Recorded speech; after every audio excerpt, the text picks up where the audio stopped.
ఇక్కడ యువతరం అంతా కూడా అడవి బాట పట్టేటటువంటి పరిస్థితి తెలంగాణలో సర్వసాధారణం. సాగిపోదమా మనం కలిసిపోదమా. పేదలు అంటే మేము పేదోళ్ళం, మా ఇంట్లో పరిస్థితి తెలుసు, వాళ్ళకి ఇంకెంతమంది ఉర్రో వాళ్ళకి న్యాయం చేయాలి అనే ఉద్దేశంతోనే మా చెల్లె వెళ్ళిపోయింది అన్నట్టు.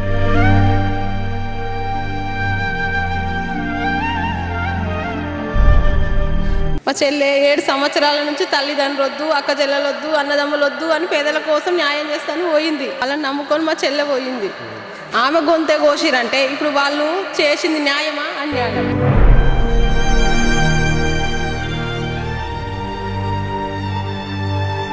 ఇంటెలిజెన్స్ అధికారులకి మీ సోదరుడు మీ అన్న ఎవరైతే వెళ్ళిపోయాడు, ఆయనకు ఉద్యోగం ఇచ్చారు. తర్వాత జల్సా జీవితం అతని జల్సాలు చూపించి ఇంటెలిజెన్స్ అధికారులు జల్సాలు చూపించి ఒక ఇట్లా కోర్ట్ ఆపరేషన్ చేయాలి అంటే అని చెప్పేసి చేయడం ద్వారా తన సోదరుడు వాళ్ళ కంట్రోల్లోకి వెళ్ళిపోయి జల్సాలకు అలవాటు పడి సోదరుని ఈ రకంగా ఇచ్చేసుకున్నాడని స్పష్టంగా గణేష్ ఆ లేఖలో పేర్కొన్నారమ్మా.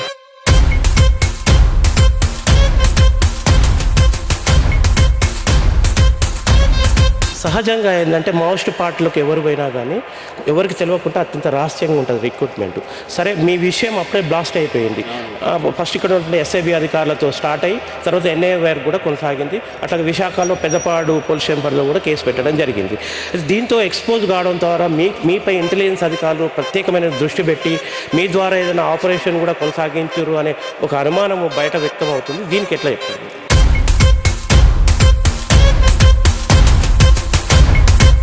ఒక అమ్మ నాయన్ని వదిలిపెట్టి తల్లిదండ్రుల కంటే వదిలిపెట్టి అన్నదమ్ముళ్ళగా మన కట్ల పోలులాగా అడవిలో తిని పత్తోళ్ళు మన గురించి పోరాడుతోళ్ళు వాళ్ళు చంపారంటే నేను నమ్మలేకపోతున్నా.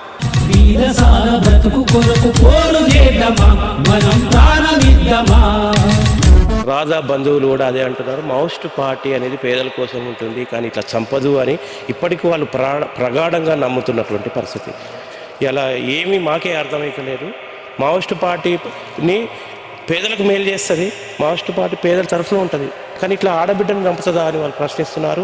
ఇప్పటికీ నమ్మలేకపోతున్నాం అంటున్నారు. సమాజంలో దోపిడీ, అణచివేత, పీడనలకు చూసి ఇక్కడ యువతరం అంతా కూడా అడవి బాట పట్టేటటువంటి పరిస్థితి తెలంగాణలో సర్వసాధారణం. దోపిడీ పాలక వర్గాలు చేసేటటువంటి అనేక దోపిడీ రూపాలను చూసి తమ బ్రతుకుల యొక్క బావు కోసం ఇక్కడ యువతరం అంతా కూడా గతంలో నక్సల్బరీలో విప్లవ బాట పట్టినటువంటి పరిస్థితి. ఈ నేపథ్యంలో ఇక్కడ ఒక దురదృష్టమైన ఘటన జరిగింది. మేడ్చల్ జిల్లా జవహర్నగర్ మున్సిపల్ కార్పొరేషన్ అంబేద్కర్ నగర్కు చెందినటువంటి పల్లెపాటి రాధ విప్లవోద్యమానికి ఆకర్షితురాలై ఇవాళ 2017 సంవత్సరం ఇక్కడ ఇంటర్ పూర్తి చేసి ఇవాళ పల్లెపాటి రాధ ఒక ల్యాబ్ టెక్నీషియన్గా కంప్లీట్ చేసిన తర్వాత కోర్స్ కంప్లీట్ చేసి ఇక్కడున్నటువంటి కొన్ని ప్రజా సంఘాల ద్వారా, చైతన్య మహిళా సంఘం లాంటి ప్రజా సంఘాల ద్వారా విప్లవోద్యమాలకు ఆకర్షితులై తర్వాత ఈమె హఠాత్తుగా అదృశ్యమైనటువంటి పరిస్థితి. ఈ నేపథ్యంలో తల్లిదండ్రులు తమ కూతురు కనిపించడం లేదని చెప్పేసి ఇవాళ మొదటగా హైదరాబాద్లో ఫిర్యాదు చేశారు. హైదరాబాద్లో ఉన్నటువంటి ఆనాటి ఎస్ఐబి అధికారులు వీళ్ళందరూ కూడా అలర్ట్ అయ్యి ఒక మైనర్గా ఉన్నటువంటి కేవలం 17 సంవత్సరాలు ఉన్నటువంటి ఒక 17-18 సంవత్సరాలు ఉన్నటువంటి పల్లెపాటి రాధ అదృశ్యం కావడము, మరి ఆమె యొక్క రిక్రూట్మెంట్ యొక్క విధి విధానాలు ఏంటని చెప్పేసి ఇంటెలిజెన్స్ అధికారులు అలర్ట్ అయ్యి ఆరాధిస్తున్నటువంటి క్రమంలో ఈ యొక్క మలుపు కాస్త హైదరాబాద్లో మొదటగా తల్లిదండ్రులు ఫిర్యాదు చేసినప్పటికీ ఇలా మనకు ఈ రాధా తల్లిదండ్రులు బాలయ్య పోచమ్మ, వీళ్ళది యాదాద్రి భువనగిరి జిల్లా తుర్కపల్లి మండలం, ఇవాళ వెల్పల్లి వెంకటాపూర్. ఒక నిరుపేద దళిత కుటుంబంలో పుట్టిన రాధ తండ్రి ఆటో డ్రైవర్గా పనిచేస్తారు. అలాగే తల్లి బాలమ్మ ఇలా కూలి పని చేసుకొని జీవనం కొనసాగిస్తున్నటువంటి పరిస్థితి. వీళ్ళు తమ స్వంత ప్రాంతం నుంచి యాదాద్రి భువనగిరి జిల్లా తమ తుర్కపల్లి మండలం నుంచి వెల్పల్లి గ్రామం నుంచి గత 20 సంవత్సరాల క్రితం వీళ్ళు వలస వచ్చినటువంటి పరిస్థితి. ఈ నేపథ్యంలో ఇక్కడ కొన్ని ప్రజా సంఘాలతో కొన్ని వీళ్ళకు సత్సంబంధాలు కలిగి ఇలా ఇక్కడ ల్యాబ్ టెక్నీషియన్ పూర్తి చేసినటువంటి పల్లెపాటి రాధ ఇవాళ హఠాత్తుగా అదృష్టం కావడం పట్ల ఎస్ఐబి అధికారుల యొక్క ఆరా, ఇంటెలిజెన్స్ అధికారుల యొక్క ఆరా ఇక్కడ మొత్తం తీయడం ద్వారా ఇది కాస్త మొత్తం కూడా ఆనాడు సంచలనం రేపినటువంటి పరిస్థితి. తర్వాత ఇక్కడ ఏదైతే ఎస్ఐబి అధికారులు ఈ విషయం పట్ల కొంత ఆరా తీసి కొంత ఇదైపోయే వరకు కొంత ఆలస్యం జరిగింది. తద్వారా ఇది మన విశాఖపట్నం ఒక పోలీస్ స్టేషన్లో రాధాకు సంబంధించినటువంటి అదృశ్యం కేసుపై అక్కడ ఈ తల్లిదండ్రులే ఫిర్యాదు చేయడం జరిగింది. ఆ తర్వాత వీళ్ళకి సంబంధించినటువంటి పరిస్థితులలో రాధాకు సంబంధించి అదృశ్యం తర్వాత ఏదైతే విశాఖపట్నం జిల్లాలో ఒక పోలీస్ స్టేషన్లో ఫిర్యాదు చేశారో ఆ ఫిర్యాదు తర్వాత ఇక్కడ ఇంటెలిజెన్స్ అధికారులు కొంత ఈ కేసు సంబంధించినటువంటి విషయాలు అంతటితోనే కొంత స్తబ్దంగా ఉండడం జరిగింది. తర్వాత ఎన్ఐఏ ఎంటర్ అయింది, నేషనల్ ఇన్వెస్టిగేషన్ ఏజెన్సీ, కేంద్ర నేర పరిశోధన శాఖ ఎన్ఐఏ ఇవాళ ఎంటర్ అయ్యి ఈ కేసును సమగ్రంగా విచారణ చేయడంతో పాటు ఇలా తీగలాగితే కదిలినట్టు హైదరాబాద్ నగరంతో పాటు ఇలా ఉమ్మడి మెదక్ జిల్లా చేగుంట, ఆ తర్వాత ఇక్కడ వరంగల్ జిల్లాలో సిఎంఎస్ ఎవరైతే చైతన్య మహిళా సంఘం నాయకుల ఇండ్లపై దాడులు జరిగాయి అనే ప్రత్యక్షంగా దాడులు చేశాయి. వీళ్ళ ఆయంలోనే ఈ రిక్రూట్మెంట్ జరిగింది. ఈ రాధా ఇలా ల్యాబ్ టెక్నీషియన్ కంప్లీట్ చేసినటువంటి రాధా రిక్రూట్మెంట్ ఈ ప్రజా సంఘాల ద్వారానే జరిగిందని చెప్పేసి అనేక చోట్ల హైదరాబాదు, చేగుంట, తర్వాత వరంగల్ నగరాల్లో సిఎంఎస్ ప్రజా సంఘాల వాళ్ళ ఇంట్లో దాడులు జరిగిన నేపథ్యంలో ఇవాళ కొంత ఇంటెలిజెన్స్ అధికారులు మొత్తంగా ఈ కుటుంబం మీద ఇంటెలిజెన్స్ నిఘా ఏర్పాటు చేసినటువంటి పరిస్థితి.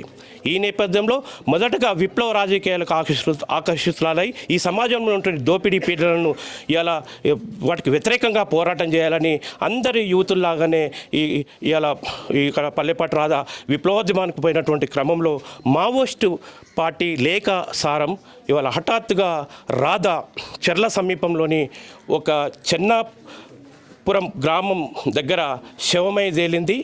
ఆమె మెడకు ఉచ్చు వేసి ఇలా ఉరివేసినట్లు అక్కడ కనిపించినటువంటి దృశ్యం. అంటే వీటన్నిటిని మనం చూసుకున్నట్టయితే అక్కడ ఒక లెటర్ కూడా దొరికింది. ఏఓబి అంటే Andhra Orissa border special zonal committee Ganesh పేరట ఒక లేఖను కూడా విడుదల చేయడం జరిగింది. ఆ లేఖ సారాంశం ఇవాళ గత 3 నెలల నుంచి రాధాను, ఎందుకంటే రాధా ప్రస్థానం హైదరాబాద్లో సిఎంఎస్ సభ్యురాల నుంచి మొదలుకొని ఆ తర్వాత విశాఖపట్నం మన ఆంధ్ర ఒరిస్సా బార్డర్లో ఇలా అచంచలుగా ఎదిగి ఒక మిలిటరీ ఇన్స్పెక్టర్గా పనిచేసినటువంటి పరిస్థితి. అంటే కేంద్ర నాయకత్వానికి సెక్యూరిటీని ఇచ్చేటటువంటి ఒక కీలకమైనటువంటి ఒక దళం, ఒక ప్లాటూన్ లాంటి దళానికి రాధా కమాండర్గా ఎదిగినటువంటి పరిస్థితి. ఒక సాధారణ స్థాయి నుంచి రాధా ఇలా కమాండర్గా ఎదిగినటువంటి పరిస్థితి.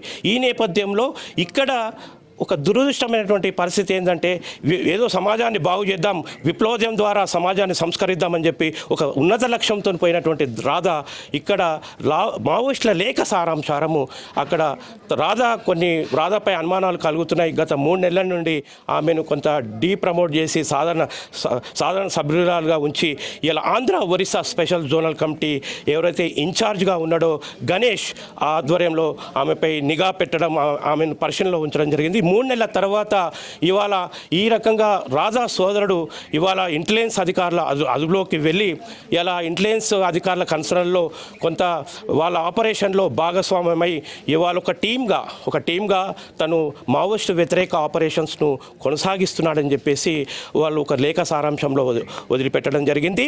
ఒక విప్లవ స్పిరిట్తో, ఒక విప్లవోద్యమంలో ప్రజలకు మేలు చేయాలని పోయినటువంటి రాధా కుటుంబ నేపథ్యము, తర్వాత అమ్మ అనారోగ్యము, ఆ తర్వాత ఇక్కడ ఉన్నటువంటి ఆర్థిక పరిస్థితులు ఇవన్నీ కూడా ఎప్పటికప్పుడు ఇంటెలిజెన్స్ అధికారుల ద్వారా తన తమ్ముడు రాధాపై ఒత్తిడి చేయడం ద్వారా తమ్ముడిని మొత్తం ఇంటెలిజెన్స్ అధికారులు తమ కంట్రోల్లో తీసుకొని ఇలా రాధాను ఒక కోర్టుగా మార్చడానికి చాలా చేశారని చెప్పేసి ఇలా Maoist special zonal committee Andhra Orissa special zonal committee ఇలా ఇన్ఛార్జ్ అయినటువంటి గణేష్ తన ఉత్తరంలో చేసినటువంటి పరిస్థితి. ఇప్పుడు మనం రాధాకు సంబంధించినటువంటి, ఎందుకంటే వాళ్ళ అమ్మగారితో మాట్లాడదాం.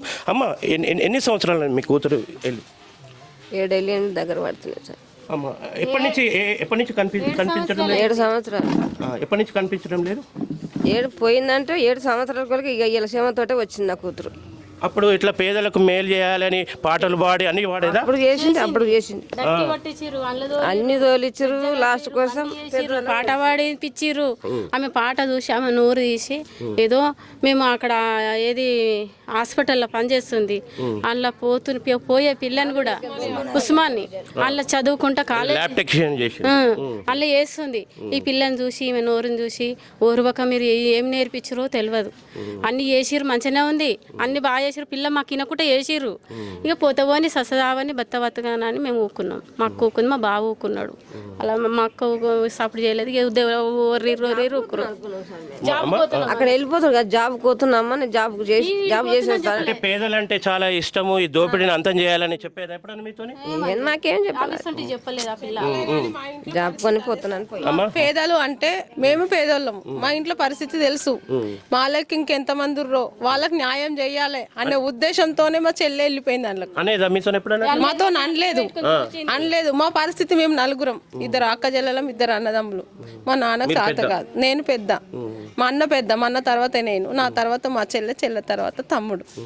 మా ఇంట్లో ఆర్థిక పరిస్థితి చూసి మా లెక్క ఎవ్వరు ఉండొద్దు, అందరికి న్యాయం జరగాలని మా చెల్లె మాతో ఎన్నడూ అనలే, లేకపోతే మేము పోనిచ్చే వాళ్ళం కాదు. అదే మనసుకు పెట్టుకొని ఎవరెవరో మాయ మాటలకు వెళ్ళిపోయినందుకు ఉండని మాకు కాకుండా ఎవరికో న్యాయం జరుగుతుంది, పేదలకు న్యాయం జరుగుతుంది, ఉండని మేము ఎట్లున్నా సరే మా లెక్క ఎవ్వరు ఉండొద్దని ఏడ్చి ఊకున్నాం. కానీ లాస్ట్కి వస్తే మా చెల్లెనే బొట్టనే పెట్టుకున్నారు. ఇది పరిస్థితి అండి. నిరుపేద మాదిగ కుటుంబంలో పుట్టినటువంటి ఒక దళిత కుటుంబం, బతుకు తెరువు కోసం గత 20 ఏళ్ల క్రితం అంబేద్కర్ నగర్కు వలస వచ్చినటువంటి కుటుంబం. నాన్న ఆటో డ్రైవర్, తల్లి ఇండ్లలో కూలి పని చేసుకునేటటువంటి నిరుపేద కుటుంబం. సహజంగా నిరుపేద కుటుంబం నుంచే విప్లవోద్యమానికి, మావోయిస్టు పార్టీకి ఈ రిక్రూట్మెంట్ అనేది జరుగుతుంది. ఇలా ఎవరైనా సమాజాన్ని మార్చాలని పోతారు. దురదృష్టవశాత్తు ఇలా క్యాట్ అండ్ మౌస్ తరహాలో ఏవైతే ఇంటెలిజెన్స్ అధికారుల యొక్క ఉత్సు, అటు మావోయిస్టు పార్టీపై నిఘా, ఈ నేపథ్యంలో ఒక ఇలా ఇంటెలిజెన్స్ ఆపరేషన్ ద్వారా ఇలా ఒక కోవర్ట్గా మారిందని చెప్పేసి మావోయిస్టు పార్టీ ఇలా ఆరోపణలు ఇవన్నీ కూడా లాస్ట్కు చివరికి ఒక దళితింటి మాదిగింటి బిడ్డ ఇవాళ ఒక ఇలా విప్లవోద్యమంలో పోయి ఇలా ఇన్ఫార్మర్ పేట హత్యకు గురైనటువంటి పరిస్థితి కుటుంబం స్పష్టంగా చెప్తుంది. వాళ్ళ చంపిన వాళ్ళు మరి మేము పోయేదాకా పోస్ట్ మార్టం కూకోవాలి కదా, తల్లిదండ్రులు పోయేదాకానైతే వేయరు కదా, సంతకం పెట్టేదాకానైతే వేయరు కదా. వాళ్ళే మళ్ళీ పోస్ట్ మార్టం చేయించారు. రాత్రి మేము 12 గంటల కాడికి పోయేవారు, హాస్పిటల్కి పోయేవారికల్లా పోస్ట్ మార్టం చేసి మేము పోయే వరకు బండి ఎక్కిస్తారు. ఇక పోలీసులు లేరు, ఒక్క ఆడ పోలీసు వాళ్ళు ఎవరు లేరు, వాళ్ళే డాక్టర్లు. వాళ్ళు కైనా గన్నేసుకొని నిలబడ్డాడు, 4 అక్కడ దూరం నిలబడ్డారు. అప్పచెప్పారు. అయితే నీ బిడ్డ నీకు అప్పచెప్తున్నా అన్నట్టుగా ఈమె సంతకం నా కోడలే పోయినాం ఆడికి, వీళ్ళు వెనకకి వచ్చారు, మేము ముందే వెళ్ళిపోయినాం. పోగానే మేము అక్కడికి వెళ్తుంటే ఆడికి వెళ్ళి ఇడే తీస్తూనే ఉండి మమ్మల్ని ఇడే తీస్తే ఆయన ఒక్క ఆయన వచ్చిండు, ఫోటోలు అలా తీస్తుర్రు, అని మాట్లాడిండ్రు, సైన్ పెట్టించుకున్నారు. ఏ రూమ్లో ఉన్న బిడ్డ, 7వ అనుకున్న బిడ్డ అని నేను ఏడుస్తున్నా. హాస్పిటల్ కాడ ఏడుస్తుంటే అమ్మ నీ ప్రాబ్లం ఏందో చెప్పంటే చెప్పి నాకేమైంది సంతకం పెట్టమ్మన్నాడు. నా కొడుకు పెట్టు, నేను పెట్టిన, ఆమె చరిత్ర అంతా చెప్పినాం. పెట్టినాక అమ్మ రాని తోలుకొని పోయారు లోపలికి. తోలుకొని పోయి ప్యాకింగ్ చేసిర్రు, లోపల ప్యాకింగ్ చేసి డబ్బాలు పెట్టిర్రు. నా కూతురు అది ఓపెన్ చేసి తీసుకొచ్చి చూసుకోపోమ్మా నీ కూతురు అన్నాడు. ఇది పరిస్థితి. నేను ఏం చెప్పాలి, నేను ఏం చేయాలి ఒక్కదాన్ని నాకు అర్థమవుతలేదు, పిచ్చిలేసినట్టు చెప్పమ్మా. వాళ్ళని నమ్ముకొని మా చెల్లె పోయింది, ఆమె గొంతే కోసిరంటే ఇప్పుడు వాళ్ళు చేసింది న్యాయమా అన్యాయమా చెప్పండి సార్. మా చెల్లె 7 సంవత్సరాల నుంచి తల్లిదండ్రులు వద్దు, అక్క చెల్లెలొద్దు, అన్నదమ్ములు వద్దు అని పేదల కోసం న్యాయం చేస్తాను పోయింది. కానీ నమ్ముకున్నోడే గణేష్ అన్న, ఆ గణేష్ అన్న ఎవడో తెలియదు. ఆయన విప్లవం ఇన్ని రోజులు ఏం సాధించిండో ఏం చేసిండో మాకు తెలియదు. నా చెల్లెను 8 ఏళ్ళు చేసుకొని గణేష్ సంతకం ఉంది, చంపేసిన పోలీసు అంటే వాళ్ళు ఆరోపించినట్టమ్మా ఇక్కడ ఇంటెలిజెన్స్ అధికారులకి మీ సోదరుడు మీ అన్న ఎవరైతే వెళ్ళిపోయాడు ఆయనకు ఉద్యోగం ఇచ్చారు, తర్వాత జల్సా జీవితం అతని జల్సాలు చూపించి ఇంటెలిజెన్స్ అధికారులు జల్సాలు చూపించి ఒక ఇట్లా కోర్ట్ ఆపరేషన్ చేయాలి అంటే అని చెప్పేసి చేయడం ద్వారా తన సోదరుడు వాళ్ళ కంట్రోల్లోకి వెళ్ళిపోయి జల్సాలకు అలవాటు పడి సోదరుని ఈ రకంగా చేసుకున్నాడని స్పష్టంగా గణేష్ ఆ లేఖలో పేర్కొన్నారమ్మా. లేదు సార్, దాంట్లో మా తమ్మింది ఏం ఇన్వాల్వ్మెంట్ లేదు. మా తమ్మింది ఈ మధ్యలోనే రీసెంట్గా మ్యారేజ్ అయింది, అసలు ఆ విషయంలోనే తల దూర్చలే. మా చెల్లె పోయింది, మా తమ్ముడు మంచిగా ఉండాలని మేము చెప్పుకున్నాం సార్, కానీ నమ్ముకున్న వాళ్ళే గొంతు కోసి చంపుతారని మేము అనుకోలేదు సార్. అది ఎంతవరకు న్యాయమో మీరే న్యాయం చేయాలి. అట్లా సూర్యప్రకాష్ అట్లా చేసిన ఉంటే బిల్డింగ్ల మీద బిల్డింగ్లు కట్టిన ఉంటే కోట్లకు పంపించిన ఉంటే ఈ సంసారం ఇట్లా ఉండకపో, తిందామంటే తిండి లేకపో, కడదామంటే బట్టలేదు. అన్నదమ్ములది అట్లనే ఉంది, ఇల్లది అట్లనే ఉంది. ఇక రేవంత్ రెడ్డి సార్కే న్యాయం కానీ ఆయన న్యాయం చేశాడా మా అక్కను మా బావను ఆ అన్నదమ్ములను చూసి ఆ ఇల్లు సార్ ఏరు వాడేసేది అన్యాయాల మొవ్వలు చేస్తురో విప్లవం కానీ ఎవ్వడన్నా కానీ వాళ్ళని ఏర్పాడేయరు ఫస్ట్. ఇట్లాంటి దళితులను పేదలను కాదు సార్ మీరు చంపేసేది, అన్యాయాల మొవ్వలు చేస్తురో వాళ్ళని చంపి వాడేసేయరు ఫస్ట్. ఇట్లాంటి మా పేద చెల్లెలను కాదు చంపాల్సింది. 8 సంవత్సరాలు ఉద్యమం అని తీసుకుపోయి ఇలా రక్తం ముద్దని తెచ్చి మా ఇంటి ముందు పెట్టిరు. ఏంది సార్ మా పరిస్థితి? ఎవరు చెప్పుకోలే మా బాధ ఏడుందని చెప్పుకోవాలి. ఏ అడవిలు ఉందో ఏడుందో అనుకున్నాం కానీ రక్తమై వస్తుంది అనుకోవాలి. రోడ్డు మీద సార్ కుక్క సాగు వచ్చింది సార్, కుక్క సాగు చంపేసి గొంతు విసికి చంపేసి నడి రోడ్డు మీద వండ పెట్టి పోయిరు. మేము పోయే వరకు ఏడు కాడికి చీరి పెట్టిరు. ఏం చూసుకోలేదు సార్ మా చెల్లెలు, ఏం చూసుకొని మేము ఏడవాలి. ఇన్ని సంవత్సరాలు పోయినందుకు మాకేం మిలిగింది చెప్పండి సార్? అట్లా పోయినందుకు వాళ్ళే చంపడానికి కారణం ఏంటి సార్? అంటే అక్కడ అన్యాయం ఉందా న్యాయం ఉందా మీరే ఆలోచించండి సార్ ఫస్ట్. ఎవరు చేయవలసింది ఇది పరిస్థితి అండి. ఇక్కడ మనం రాధా మృతదేహాన్ని కూడా మనం చూద్దాము. రాధా మృతదేహంని మనం స్పష్టంగా చూడవచ్చు. ప్రజల కోసం, పీడిత ప్రజల విముక్తి కోసం ఇవాళ రాధా విప్లవోద్యమంలోకి వెళ్ళడం జరిగింది.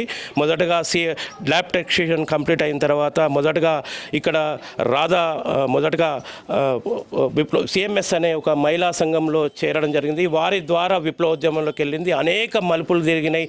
ఇక్కడ ఉన్నటువంటి ఎస్ఐబితో పాటు కేంద్ర ఇన్వెస్టిగేషన్ ఏజెన్సీ ఎన్ఐఏ వరకు కూడా ఈ దర్యాప్తు కొనసాగింది. సిఎంఎస్ పై ఇలా ఎన్ఐఏ అనేక చోట్ల దాడులు చేసింది. కానీ రాధా స్వయంగా అడవి నుంచి స్టేట్మెంట్ ఇచ్చింది. మొదటగా రాధా ఇక్కడి నుంచి వెళ్ళిన వెంటనే ఏఓబిలో ఒక కీలకంగా మారి ఇలా Andhra Orissa special zonal committee సభ్యురాలుగా, మావోయిస్ట్ పార్టీ సభ్యురాలుగా ఆమె ప్రస్థానం మొదలై తర్వాత ఒక మిలిటరీ ఇన్స్పెక్టర్గా చేస్తూ తర్వాత ఒక కేంద్ర కమిటీ నాయకులకు ఒక రక్షణ బలమైనటువంటి దాంట్లో ఒక కమాండర్గా ఎదిగినటువంటి రాధా హఠాత్తుగా ఇటు ఇంటెలిజెన్స్ అధికారులే కావచ్చు, తర్వాత అటు మావోయిస్టు వ్యతిరేక ఆపరేషన్స్లో ఉన్నటువంటి వాళ్ళ ఫలితంగా ఇలా ఎవరైతే ఇంటెలిజెన్స్ ఉందో ఆ ఇంటెలిజెన్స్ ఈ చేసినటువంటి కోవర్ట్ ఆపరేషన్లో వాళ్ళ యొక్క అన్న సోదరుడు ఈ రకంగా చేసి ఒక టీమ్గా తిరగడం ద్వారా మేము కుటుంబ నేపథ్యాన్ని మొత్తం కూడా ఆమెకు చెప్పి వాళ్ళ అన్న ద్వారా ఇలా ఆమెను మొత్తం మీద కొంత విప్లవం నుంచి పక్కదారి పట్టించేటువంటి ప్రయత్నం చేసి కొంత ఇక్కడ ఉన్నటువంటి ఇన్ఫర్మేషన్ ఇవ్వడం ద్వారా ఇక్కడ మావోయిస్ట్ పార్టీకి తీరని నష్టం జరిగింది. తద్వారా మేము ఇన్ఫార్మర్గా ప్రకటిస్తున్నామని చెప్పేసి ఒక 3 నెలలు Ganesh, Andhra Orissa special zonal committee కార్యదర్శి గణేష్ తన అబ్జర్వేషన్లో ఉంచిన తర్వాతనే ఇలా విచారించిన తర్వాతనే ఇట్లా చేసామని లెటర్లో పేర్కొన్నా. కానీ మొత్తం మీద బలయ్యేది మాత్రం పేదింటి బిడ్డలే. ఇలా పేదింటి బిడ్డలే బలవుతున్నారు. ఎక్కడ చూసినా తెలంగాణలో మొదటి నుంచి కూడా చూస్తున్నాము రక్తం పారుతున్నటువంటి పరిస్థితి. అటు ఎన్కౌంటర్ల పేరుతో కానీ కోవర్ట్ ఆపరేషన్లో ఇలా మావోయిస్టుల చేతిలో కానీ బలయ్యేది మాత్రం పేదవాళ్ళే. ఇలా ఒక క్యాట్ అండ్ మౌస్ రూపంలో ఇలా ఒక తీవ్రమైనటువంటి ఒక ఇంటెలిజెన్స్ నిఘా, తర్వాత మావోయిస్టు పార్టీ యొక్క దానికి ఎదుర్కొనేటటువంటి పరిస్థితి, ఇవన్నీ కూడా ఒక యుద్ధ వాతావరణం కల్పిస్తున్నాయి. గతంలో ఛత్తీస్గఢ్ ఇప్పుడు నిత్యం కొనసాగుతున్న ఒక యుద్ధ కాండ కొనసాగుతుంది.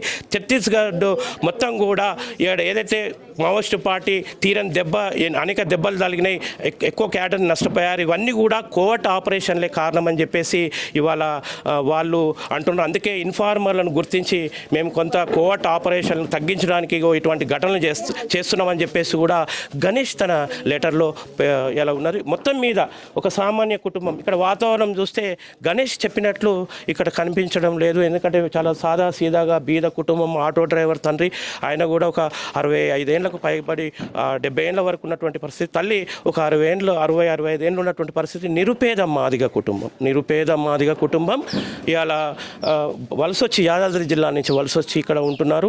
ఇక్కడ పరిస్థితి నేపథ్యం చూస్తేనైతే మనకు వీళ్ళు వాళ్ళ సోదరి చెప్తున్నట్టు ఏదైతే మనకు ఇక్కడ ఏదైతే మన రాజా సోదరు చెప్తున్నట్టు మేము మా బతుకులేం బాగుపడలేదు, మేము ఇప్పటికి కూడా పేదరికంలో ఉన్నాం, మరి అక్కడ పార్టీ చెప్తున్నట్టు మా పరిస్థితి ఇక్కడ అట్లా లేదు కదా మరి అని చెప్తున్నారు. మొత్తం మీద ఇంటెలిజెన్స్ అధికారులు ఆ తర్వాత మావోయిస్టు వ్యతిరేక ఆపరేషన్లో బలయ్యేది మాత్రం ఇలాంటి సామాన్య దళిత బహుజన బిడ్డలే అని మనం చెప్పుకోవచ్చు. మావోయిస్టులు Andhra Orissa special zonal committee కార్యదర్శి ఏదైతే గణేష్ ఉన్నాడో తన లెటర్లో ప్రత్యక్షంగా ఇవాళ మన రాజా సోదరుడు ఇవాళ మీ పేరేం పేరు? సూర్య యొక్క పోలీసుల కంట్రోల్లోకి వెళ్ళిపోయాడు, ఇంటెలిజెన్స్ అధికారుల కంట్రోల్లోకి వెళ్ళిపోయాడు. అటు ఛత్తీస్గఢ్ ఇటు తెలంగాణ రాష్ట్రాల పోలీస్ ఇంటెలిజెన్స్ కంట్రోల్లోకి వెళ్ళిపోయి కొంత జల్సాలు ప్లస్ ఉద్యోగం వాళ్ళు ఇవ్వడం ద్వారా కొంత ఇక్కడ మావోయిస్టు వ్యతిరేక కార్యక్రమాలు కొనసాగిస్తూ ఒక టీమ్గా ఇట్లా చేస్తున్నాడని చెప్పేసి ఆ లెటర్లో పేర్కొన్నారు. మరి దానిపై మీ మీద ఇంత తీవ్రమైనటువంటి ఆరోపణలు వస్తున్నాయి కదా, మరి మీరు ఏమంటారు? మీ ఇంటి పరిస్థితి చూస్తేనేమో గిట్లున్నది, ఏంటి చెప్పండి? చూసి మీరే అంటారు కదన్నా ఇంటి పరిస్థితి ఉందని. అలాంటి గిల్సలు లక్షలు తీసుకుని మేమేం చేసుకుంటాం, ఇక్కడ దాపెడతాం. సమాధానం మానే దొరికింది కదా, ఇల్లుని చూసినా అర్థమైపోతుంది ఎవరు జలసలు చేస్తారు, ఎవరు తిరుగుతారు. అక్కని చంపింది కాకుండా నా మీద కేసు పెడదామని చూసారు. నిజాలు ఏందో ఎవరికైనా తెలిసిపోతాయి, డిపార్ట్మెంటే కదా అన్నీ బయటపడతాయి. అంటే అక్క గతంలో విప్లవోద్యమం పట్ల పాటలు కానీ ఏదైనా పాటలు చూసి ఆకర్షితులు కానీ ప్లస్ సమాజంలో జరిగే అన్యాయాల మీద కానీ ఎప్పుడన్నా స్పందించేదా అక్క? సంఘంలో ఉన్నప్పుడు సాంగ్స్ పాడుతుండే. మరి మీపై ఇంత టార్గెట్ చేస్తూ ఒక లేఖ విడుదల కావడం అది ఆషామాషి లేఖ కాదు.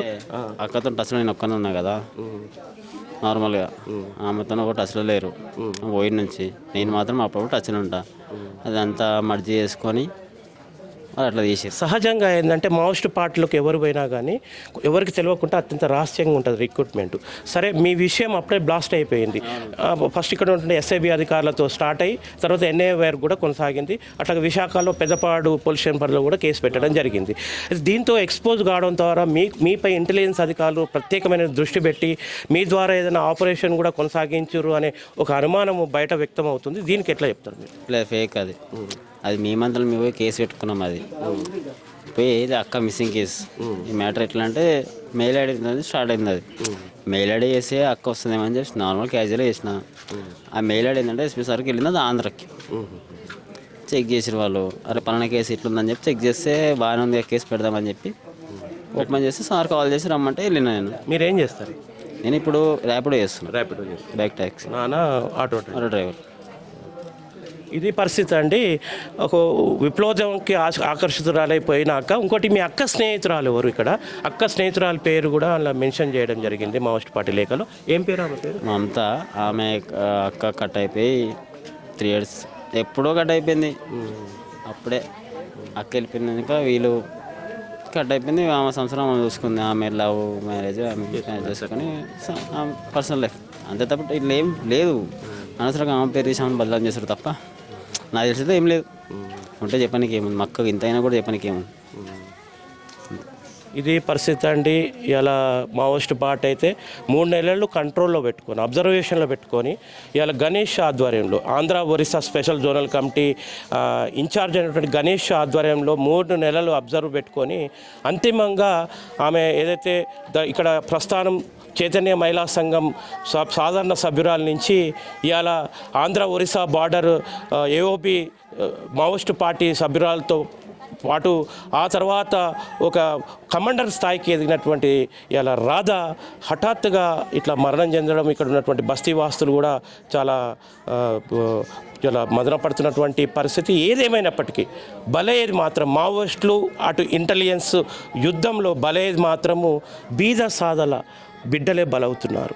ఒక మాదిగింటి బిడ్డ రాధా ఇలా బీద సాదాల బిడ్డలే బలవుతుండ్రు. క్యాట్ అండ్ మౌస్ ఫైట్లో బీదలు ఆ ఉచ్చులోకి లాగబడి ఇవాళ వాస్తవంగా ఈ హత్యను ఏ రకంగా చూడాలి, నిజమైన మీడియా విశ్లేషణ ప్రకారం ఈ హత్యను ఏ రకంగా చూడాలనేది చెప్పడానికి కూడా ఇది అవుతుంది. అంటే మొత్తం మీద బలయ్యేది మాత్రం వాళ్ళ కుటుంబ సభ్యులు కూడా అదే అంటున్నారు. సాధారణ ఒక దళిత బహుజన వర్గాలే ఇలా బలవుతున్నాయి. అది విప్లవోద్యమం పేరుతో, కోవర్ట్ ఆపరేషన్ పేరుతోనే కావచ్చు, లేకపోతే ఇన్ఫార్మర్ల పేరుతోనే కావచ్చు, లేకపోతే పోలీస్ ఎన్కౌంటర్లనే కావచ్చు. మొత్తంగా బలయ్యేదంతా కూడా బీద సాదలే, దళిత బహుజన శ్రామిక వర్గాల బిడ్డలే. ఇది తెలంగాణలో ఇది ఎప్పటికి నిరంతరం కొనసాగుతుంది. ఈ యుద్ధానికి అంతం ఎప్పుడు ఏంటి అనేది ఆలోచించాల్సినటువంటి అవసరం ఉన్నది. ఇప్పుడు మన రాధా మావోయిస్టుల చేతిలో ఇన్ఫార్మర్ పేరుతో హత్యకు గురైనటువంటి రాధా అన్న ఎట్లా అవుతారు మీరు అన్న? మా తోడుపుట్టిన చెల్లె, మా పెద్ద, నేనే పెద్ద ఇంటి. మీరిద్దరు అన్నదమ్ముల? మా తమ్ముడు సూర్యప్రకాష్, ఇంకో చెల్లె నవనిత, లావణ్య సారీ, మా చిన్న చెల్లె ఇంకో నడిపాము. ఈయన మీరు వెళ్ళారా? నేను శవం తీసుకురండి. వెళ్ళామండి. నిన్న మధ్యాహ్నం 11-12 గంటల టైంలో మాకు ఫోన్ వచ్చింది. అంటే దానికి 2 days బ్యాక్ కూడా ఫోన్ వచ్చింది మాకు. మీ సిస్టర్ ఇంటికి వస్తుంది, బాగానే ఉంది, మీ ఇంటికి పంపిస్తున్నాము, ఆమె కూడా రావాలని కోరుకుంటుంది అని చెప్పి వాళ్ళు ఫోన్ చేశారు. ఫోన్ చేసిన తర్వాత మళ్ళీ 2 days తర్వాత ఆమె హెల్త్ బాగాలేదు, హాస్పిటల్లో ఉంది, ట్రీట్మెంట్ నడుస్తుంది, పంపిస్తున్నాం, ఆమె ఎలా ఉన్నా కానీ మీ ఇంటికి చేర్పించే బాధ్యత మాది అనేసి మాకు ఎవరు చేశారు? పోలీసులు ఇన్ఫార్మ్ చేశారు. తర్వాత నిన్న 21 తారీఖు కదా డేట్లో, ఇదే టైంలో 11-12 గంటల టైంలో మీ సిస్టర్ చనిపోయింది అని చెప్పి మీ కూతురు చనిపోయింది, మా అమ్మకు ఫోన్ వచ్చింది. వస్తే ఇమీడియట్లీ ఆమెకు ఏం అర్థం కాక మాకు ఫోన్ చేసి మేము పనులలోకి వెళ్ళిపోయినాం. మాకు ఫోన్ చేస్తే అట్లెట్లా అవుతుందమ్మా అని చెప్పి మళ్ళీ నేను ఇంటికి ఇమీడియట్లీ వచ్చేసరికల్లా ఒక సార్ వచ్చిండు, ఆయన డిపార్ట్మెంట్ అయినట్టు, ఆయన చనిపోయింది, హెల్త్ బాగాలేక చనిపోయింది అని చెప్పిండు. అంటే మరి ఆయన భయపడతారని చెప్పిండో ఎట్లా చనిపోయిందో తెలియదు. సరే చనిపోయింది అంటారు కదా, మా సిస్టర్ని మాకు చూపెట్టండి, మేము ఎక్కడుంది మేము తెలుసుకోవాలి, మా సిస్టర్ మేము తీసుకొచ్చుకోవాలని చెప్తే భద్రాచలం ఏరియాలో అదేదో పిఎస్ దగ్గర, చెర్ల పిఎస్ దగ్గర ఉన్నది అని చెప్తే ఇమీడియట్లీ మా ఫ్రెండ్ వాళ్ళది ఇంకోటి కిరాయి క్యాబ్ కార్ కట్టుకొని మా ఫ్యామిలీ మొత్తం కలిపి వెళ్ళిన తర్వాత మేము అక్కడికి రీచ్ అయ్యేసరికల్లా నైట్ 10:30 నుంచి 11 o'clock అయిపోయింది. అక్కడ అయిపోయేసరికల్లా ఏ పోస్ట్ మార్టం అయినా, మెయిన్ చిన్న యాక్సిడెంట్ అయినా కానీ, చనిపోయిన యాక్సిడెంట్, ఏదైనా మేజర్ యాక్సిడెంట్ అయినా కానీ అక్కడ పేరెంట్స్ లేనిది సంతకం పెట్టింది పోస్ట్ మార్టం చేయరు.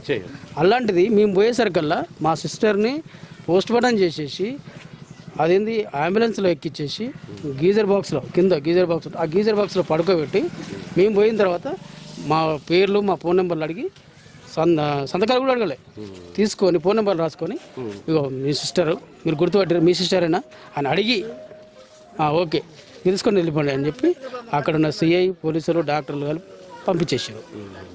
తదనంతరం ఏమైందంటే మళ్ళీ మెయిన్ రోడ్కి వచ్చిన తర్వాత ఆ అంబులెన్స్ డ్రైవరు 30,000 ఇస్తేనే కానీ మేము మీ హైదరాబాద్కి చేర్చాము వాళ్ళు అన్న తర్వాత మేము ఏదో అకస్మాత్తుగా మా చెల్లె ఇట్లా అయ్యింది, మా పరిస్థితి ఇట్లా ఉందని చెప్పి మేము వస్తే మీరు ఇట్లా 30,000 ఇస్తేనే కానీ మేము హైదరాబాద్కి చేర్చాము అని మాట్లాడుతున్నారు. అది ఎంతవరకు కరెక్ట్ అని చెప్పి మేము ఆయనతో అడుగుతున్నాము, రిక్వెస్ట్ చేస్తున్నాము. పోలీస్ అధికారి రాలే, చెప్పి పంపారు. పెట్రోల్ బంక్ దగ్గరికి పోయిన తర్వాత ఈ అంబులెన్స్ డ్రైవర్ ఈ డిమాండ్ చేస్తున్నాడు.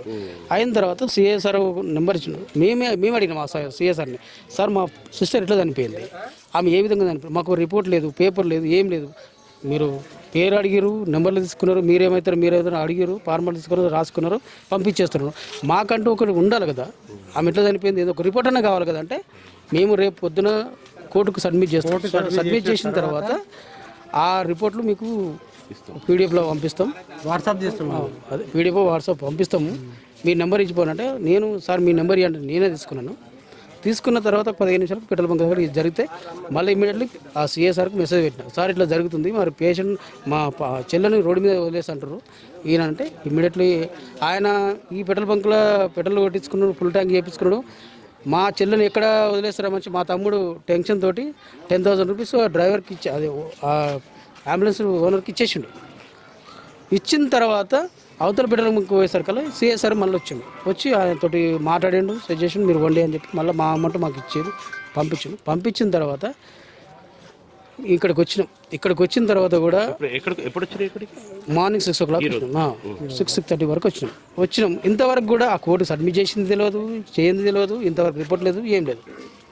అంటే ఏంది ఈ పోలీసులు నక్సలైట్లు కలిపి కుమ్మక్కై నా చెల్లెను చాలా దారుణంగా చంపి రోడ్డు మీద పడేసారు.